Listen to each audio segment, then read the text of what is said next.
Dengar kata sistem down, betul ke? Orang ramai memanfaatkan bantuan sumbangan asas Rahmah Sara sebanyak RM100 dengan membeli barangan keperluan harian di kedai terpilih seluruh negara hari ini. Inisiatif kerajaan itu mendapat pujian terutamanya golongan pesara yang bergantung kepada bantuan untuk meneruskan kelangsungan hidup.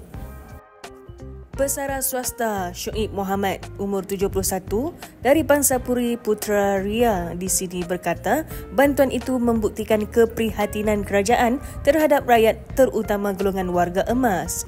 Seawal jam 10.30 pagi tadi, saya sudah keluar ke kedai runcit kerana mahu menebus bantuan keuangan itu.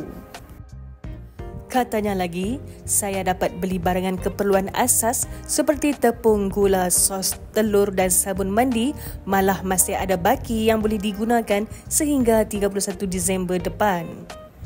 Alhamdulillah, inisiatif ini sangat baik dan saya harap kerajaan akan teruskan pada tahun akan datang, katanya ketika ditemui di sebuah kedai runcit di Jalan Bangsar di sini hari ini. Dia turut memuji kaedah penyaluran bantuan keuangan melalui MyCard yang disifatkan sangat efektif dan telus.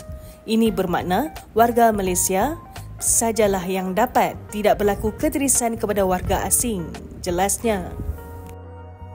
Manakala pesara Telekom Malaysia Mat Yunus 77 turut menzahirkan rasa gembira selepas menebus sara bagi membeli gula, tepung, minyak masak dan beras di kedai runcit sama. Saya tidak perlu susah payah pergi ke bank untuk keluarkan wang bantuan, boleh terus ke kedai runcit, pilih barang keperluan asas di rak dan membuat pembayaran dengan MyCard, katanya. Pelajar Kolej Nurul Huda Azman 24 berkata bantuan RM100 itu sangat membantu perbelanjaan mingguannya. Sebagai pelajar, setiap sen amat berharga. Dengan RM100 ini, saya dapat beli barang keperluan diri, sedikit barang dapur untuk masak sendiri sekaligus jimat duit makan di luar, katanya. Pada 23 Julai lalu, Perdana Menteri Datuk Seri Anwar Ibrahim mengumumkan pemberian RM100 secara sekali beri iaitu one-off kepada setiap warga negara dewasa berusia 18 tahun ke atas melalui MyCard di bawah program SARA sempena sambutan Hari Kebangsaan 2025 hari ini.